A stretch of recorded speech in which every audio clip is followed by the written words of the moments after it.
तुमने प्राचीन काल में चर्च के बारे में कुछ उल्टा बोल दिया है, इसीलिए वहाँ के शासक ने तुमको पकड़ के चमड़े के पट्टे से इस चाकू को तुम्हारे गर्दन के बीच में लगा दिया है, जिसका एक नोक तुम्हारी ठुड्डी पर और दूसरा नोक तुम्हारी चेस्ट पर है।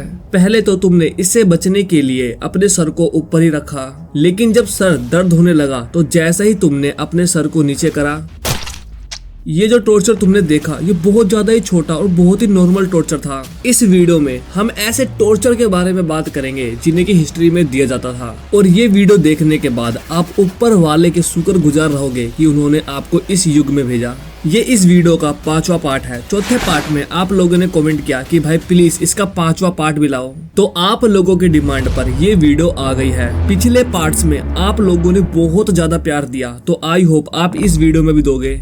इम्पेलमेंट, एक लकड़ी, एक पोल, एक आदमी और एक आखिरी चीख। ये ऐसा पनिशमेंट था कि तुम भी चाहोगे कि तुम्हारे दुश्मनों को भी ऐसा पनिशमेंट कभी ना मिले। इस पनिशमेंट में सबसे पहले विक्टिम के सारे कपड़े उतार दिए जाते हैं और एक बहुत बड़ी तलवार या फिर भाला को विक्टिम के पिछवाड़े में डालकर सर से बाहर निकाला जाता है, जो कि बहुत ज्यादा ही पेनफुल होता है। और कभी कभी तो एक भाले को जमीन पर गाड़कर विक्टिम को कुछ सैनिक उठाकर भाले के नोक पर बैठा देते हैं और फिर उसके पैर को पकड़कर धीरे धीरे करके नीचे की तरफ खींचते हैं, जिससे कि भाला धीरे धीरे उसके शरीर के अंदर घुसता रहता है।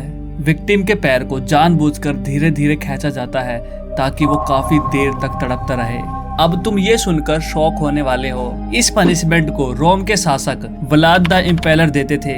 ये इनका सिग्नेचर पनिशमेंट था। यह पनिशमेंट उन लोगों को दिया जाता था जो कि चोरी चकारी करते थे या फिर राज्य के व्यापार व्यवस्था के खिलाफ चलते थे। एक बार तो व्लाद ने अपने आंखों के सामने 20,000 लोगों को एक साथ ये पनिशमेंट देकर मार डाला। टंग टियर। इमेजिन करो आपके मुंह में जबरदस्ती एक गर्म लोहे का यंत्र घुसाया जा रहा है। आप चिल्लाना चाहते हो लेकिन आवाज आपके मुंह से नहीं निकल रहा, और निकलेगा भी कैसे जब आपकी जीभ ही काट दी गई हो। ये एक ऐसा टॉर्चर था जिसका काम था जुबान को जिस्म से अलग करना। ना आस्तिक ना नास्तिक, सिर्फ एक सवाल, तुमने ऐसा क्यों बोला, जो वो लोग नहीं सुनना चाहते।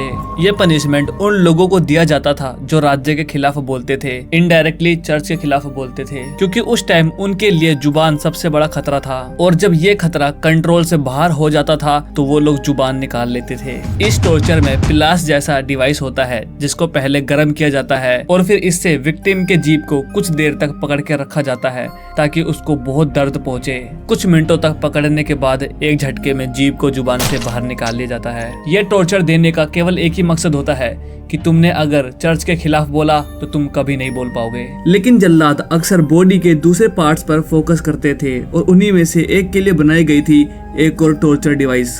ये डिवाइस मिडिल एजेस के सबसे पॉपुलर टॉर्चर टूल्स में से एक बन गई थी, खासकर जस्टिस देने के नाम पर। नी स्प्लिटर यानी कि घुटना फाड़ने वाला। जल्लाद विक्टिम के घुटनों को 2 आयरन बार्स के बीच में रखता था जिसमें शार्प कील लगे रहते थे, और फिर ऊपर के स्क्रू को टाइट करना शुरू करते थे। ये कील पहले स्किन और मसल को चीर देती थी और फिर आखिर में जाकर हड्डियों को तोड़ देती थी। इस टॉर्चर के बाद लोग सिर्फ अपना गुनाह नहीं मानते थे बल्कि वो भी एक्सेप्ट कर लेते थे जो उन्होंने करा ही नहीं था। आप देखो, अगर विक्टिम इस टॉर्चर से बच भी जाए ना, तभी वो जिंदगी भर के लिए लंगड़ा हो जाता था। नी स्प्लिटर का यूज हाथ, एल्बोज और एंकल पर भी होता था, बस सर पर काम ये नहीं करता था। एस्केपिज्म, ये ऐसी सजा थी जिसे कि अगर किसी इंसान को दिया जाता था तो वो इंसान इस पनिशमेंट के डर से ही खुद को मार लेता था, क्योंकि सच में ये पनिशमेंट बहुत ज्यादा ही दर्दनाक और हॉरिफाइंग है। इस पनिशमेंट में विक्टिम को सबसे पहले नंगा करके बोट के अंदर इस तरह बांध दिया जाता था और ऊपर से इस तरह एक पटरा लगा दिया जाता था। विक्टिम को जबरदस्ती दूध और शहद पिलाया जाता था ताकि उसको दस्त लग जाए।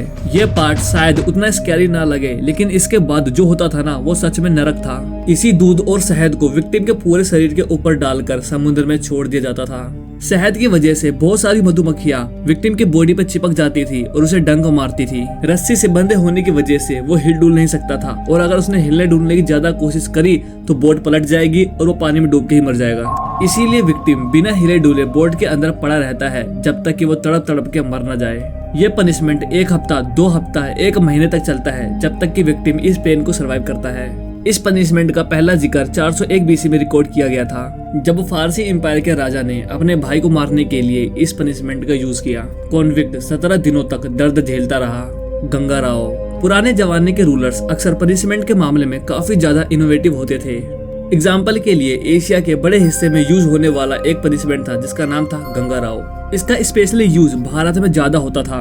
इस पनिशमेंट में एक कैदी को अरीना में एक हाथी के साथ छोड़ दिया जाता था। हाथी के ऊपर एक इंस्ट्रक्टर बैठा होता था जो कि हाथी को कंट्रोल करता था और हाथी को पहले से ही सब कुछ सिखाया जाता था कि कैदी को कैसे मारना है। कभी कभी कैदी और हाथी को एक ही रस्सी से बांध दिया जाता था ताकि हाथी रस्सी से छुटकारा पाने के लिए कैदी की हड्डियों को तोड़ दे। और इसका दूसरा मेथड भी था जिसमें कैदी को हाथी के सूंड पे बांध दिया जाता था। हाथी अपने सूंड से आदमी को हटाने के लिए अपने सूंड को जमीन में रगड़ता था, दीवारों पे मारता था और इसका सारा पेन कैदी को होता था। लेकिन इस पनिशमेंट में ज्यादातर कैदी और हाथी को एक अरीना में छोड़ दिया जाता था और वो कैदी हाथी को काबू कर लेता था तो उसे माफ कर दिया जाता था। मुगल एम्पायर के रूलर्स अकबर द ग्रेट के लिए गंगा राव पनिशमेंट का यूज करना एक तरह से रहम का काम था। उनके हाथियों को कैदी को पुश और रोल करने के लिए ट्रेन किया गया था। हाथी के द्वारा टॉर्चर देने के बाद जो विक्टिम पिटे होते थे लेकिन जिंदा बच जाते थे, कभी कभी उन्हें छोड़ दिया जाता था। लेकिन गंगा राव का ज्यादातर केस बहुत ज्यादा ही क्रूर होता था और उसका मकसद दर्दनाक मौत होता था। हाथियों को विक्टिम को अपने सूंड से पकड़ने और उनके हाथ पैर को कुचलने के लिए सिखाया जाता था और जब रूलर्स फिनिश का साइन देते थे तो हाथी कॉन्विक्ट के चेस्ट या सर पर खड़ा हो जाता था। लेकिन कुछ इससे भी बहुत बुरा था। हाथियों को किलिंग मशीन बनाने के लिए हाथी के दांतों पर तलवार लगा देते थे और उनके पैरों को शार्प आयरन स्पाइक से कवर कर देते थे, बिल्कुल इस मूवी की तरह। जब लोहे से लैस हाथी को कॉन्वेंट के पास छोड़ा जाता था तो वो हाथी अपनी सूंड को विक्टिम के चारों तरफ लपेटकर उसको हवा में उछाल फेंकता था। जब बेचारा वो आदमी जमीन पर गिरता था तो वो हाथी अपनी सूंडों से पकड़ के उसे अपने पैरों के नीचे फेंक देता था। फिर वो जानवर वही करता था जो रूलर्स उसे करने को कहते थे। यह पनिशमेंट 19th सेंचुरी की शुरुआत तक यूज में रहा, लेकिन दुख की बात यह है कि गंगा राव इतने लंबे समय तक चलने वाला अकेला पनिशमेंट नहीं था। इंसानी हिस्ट्री की सबसे पेनफुल पनिशमेंट में से एक 18th और 19th सेंचुरी तक यूरोप और एशिया के मॉडर्न और विकसित कंट्रियों में यूज की जाती थी। मैं बात कर रहा हूँ ब्रेकिंग व्हील्स की।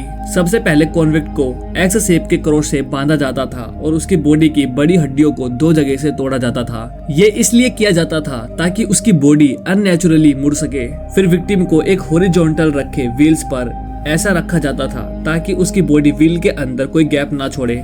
ये मेथड रॉबरी, आग लगाने, सेक्सुअल क्राइम, मर्डर और देशद्रोहियों को पनिश करने के लिए यूज होता था। मैं आपको दोबारा एक चीज बताना चाहता हूँ। मैं आपको ये सभी हॉरिफाइंग चीजें इसलिए बता रहा हूँ क्योंकि ये हमारी हिस्ट्री का हिस्सा था। इंसानियत का अपना एक डार्क टाइम था जहाँ हमारे जाने की हिम्मत भी नहीं पड़ेगी। दूसरी तरफ उस जमाने में रहने वाले लोगों का हर चीज का देखने का अपना नजरिया था, इसीलिए हम में से लगभग कई लोग पास्ट में सर्वाइव नहीं कर पाते। हेड क्रशर, इसका यूज सिर्फ देखने के लिए नहीं बल्कि कन्फेशन और कैपिटल पनिशमेंट के लिए भी होता था। कई बार तो इस डिवाइस को देखकर ही प्रिजनर अपना गुनाह मान लेता था क्योंकि उन्हें पता था कि अब क्या होने वाला है। पहले प्रिजनर के हेड को नीचे प्लैंक पर रखा जाता है और फिर ऊपर से हेड को लॉक कर दिया जाता है। फिर स्क्रू को धीरे धीरे घुमाया जाता है। हर रोटेशन के साथ स्कल पर प्रेशर बढ़ता जाता है। इस टॉर्चर में सबसे पहले दांत टूटते हैं, फिर जो बोन्स टूट जाती है और फिर स्कल क्रैक होने लगता है और फिर बाद में आंखें फट जाती है और अगर स्क्रू और घुमाया जाए तो पूरा सर डिफॉर्म हो जाता था। विक्टिम इतने एक्सट्रीम पेन में मरता था कि मैं आपको बता भी नहीं सकता। आप चाहे किसी भी धर्म के हो, लेकिन आपको ये पता होगा कि क्रूसीफिक्शन क्रिश्चियनिटी का एक मेन सिंबल है। लेकिन आज हम इस सिंबल को एक टॉर्चर के रूप में देखेंगे। फारसी रूलर्स क्रूसीफिक्शन का यूज विद्रोही, धोखेबाज, भगोड़े और एनिमीज को सजा देने के लिए करते थे, लेकिन रोमन रूलर्स ने इसे क्रिमिनल्स, विद्रोही, गुलाम और गैर नागरिकों के लिए बचा के रखा था। इस टॉर्चर में सबसे पहले विक्टिम के ऊपर 150 किलो का लकड़ी का बीम रखा जाता था और फिर उसको टॉर्चर के साइड पर पैदल लेके जाते थे। वहां पहुंचकर बीम को एक स्टैंडिंग पोल के ऊपर लगाया जाता था और फिर विक्टिम के हाथों को रस्सी से या फिर अधिकतर हाथों में कील गाड़ कर बीम से जोड़ा जाता था। उस बीम पर विक्टिम का क्राइम भी लिखा रहता था और फिर उसको छोड़ दिया जाता था पेन में मरने के लिए। कभी कभी तो इस टॉर्चर को और भी ज्यादा खतरनाक बनाने के लिए विक्टिम के बॉडी पर बहुत सारे खरोंचे मार दिया जाता था। लेकिन सबसे बड़ा दर्द तब होता था जब घाव धूप में जलने लगता था और फिर कीड़े उसकी बॉडी को काटने लगते थे। कई दिनों तक लटकने की वजह से भूख से शरीर कमजोर हो जाता था। मसल में टेंशन फायर जैसा फील होता था और जैसे ही लेग गिव अप करते थे पूरा वेट आर्म पे आ जाता था। आर्म्स ज्यादा देर तक नहीं संभाल पाते थे, इसीलिए पूरा प्रेशर चेस्ट पे आता था। रोमन रूलर्स ये टॉर्चर पब्लिक के सामने देते थे ताकि वो पब्लिक को बता सके कि तुम में से कोई ऐसा निकला तो उसको भी ऐसा ही टॉर्चर दिया जाएगा। इस वीडियो में बस इतना ही। अगर वीडियो अच्छी लगी हो तो वीडियो को लाइक करके चैनल को सब्सक्राइब कर लेना।